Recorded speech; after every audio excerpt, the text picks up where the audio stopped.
Sebagai warga negara Indonesia, seharusnya kita paham mengenai hak dan kewajiban kita dalam bernegara. Di sini saya akan menjelaskan pengertian hak terlebih dahulu. Hak adalah sesuatu yang harus atau mutlak dimiliki atau diperoleh oleh setiap individu. Sedangkan kewajiban adalah sesuatu yang harus atau mutlak dilakukan. Untuk yang pertama, saya akan membahas mengenai kewajiban terlebih dahulu. Ada beberapa hal yang bisa kita lakukan untuk memenuhi kewajiban kita sebagai warga negara Indonesia.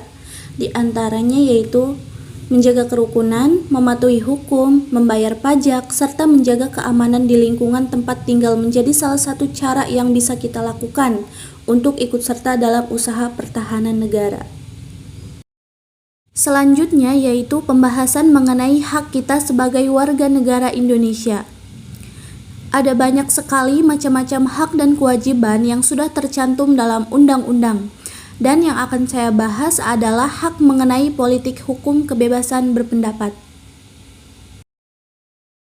Di sini dijelaskan pada pasal 28 menetapkan hak warga negara Indonesia bebas mengeluarkan pikiran dengan lisan ataupun tulisan. Syarat-syaratnya diatur dalam undang-undang. Pasal ini menggambarkan bahwa negara Indonesia memiliki sifat demokrasi. Kebahagiaan itu akan tercipta bukan ketika kebebasan berpendapat dan berekspresi ini diterapkan dengan sebagaimana mestinya. Namun tampaknya yang terjadi pada kenyataannya kini justru malah sebaliknya ya. Berbagai masalah mengenai hal ini seringkali bermunculan dan hampir pasti berujung dengan lahirnya keributan di tengah masyarakat. Tak jarang juga hasil demonstrasi yang dilakukan malah menjadi tindakan kriminal yang bisa saja merugikan siapapun. Jika diperhatikan lebih dalam, ada begitu banyak kejanggalan yang terjadi dalam hal ini. Mengapa hoaks masih saja tersebar di mana-mana? Tetapi kebebasan berpendapat justru semakin terancam.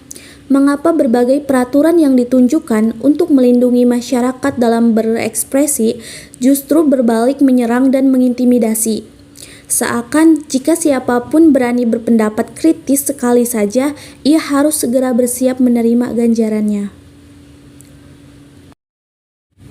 Terkadang kita suka berpikir, lalu nasib kita sebagai warga negara Indonesia bagaimana?